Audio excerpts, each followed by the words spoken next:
A heated platen press may look fairly straightforward: two large flat plates, a hydraulic system, and a lot of heat. But it is actually a precisely controlled manufacturing environment that brings together temperature, pressure, position, time, and cooling. So, how does a heated platen press work, and what can it make? The platens are thick, precision-machined plates, typically made from tool steel or stainless steel. Heating and cooling systems are integrated directly into the platens, allowing temperature to be transferred into a mold or directly into the material being processed. Depending on the application, the platens may be heated using electricity, steam, hot oil, or hot water. Material is loaded into the press, either directly or inside a mold. The hydraulic press closes, applies a controlled amount of force, and holds the material at the required temperature and pressure. During this cycle, the material may be molded, bonded, compacted, consolidated, or cured. The press may then complete a controlled cooling cycle before the finished part is removed. Vacuum systems can also be integrated to remove trapped air and improve the quality of composite components.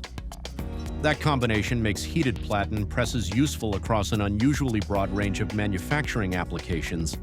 They are commonly used for rubber molding and compression vulcanization, where heat and pressure help produce durable seals, gaskets, and other molded rubber components. They can also produce sheets and components made from UHM WPE and HDPE, as well as decorative laminates, industrial laminates, bonded panels, plywood, MDF, and advanced fiber-reinforced composites. In aerospace and automotive manufacturing, heated platen presses can be used to produce lightweight composite components requiring controlled consolidation and repeatable curing. They also have applications in defense manufacturing. High-performance polymers and layered composite materials can be consolidated into panels used for body armor, ballistic protection, and other lightweight protective structures. But specifying a heated platen press involves much more than choosing a tonnage. Engineers must consider the material, projected part area, mold dimensions, process temperature, heat distribution, pressure profile, cure time, cooling requirements, production rate, and expected cycle time.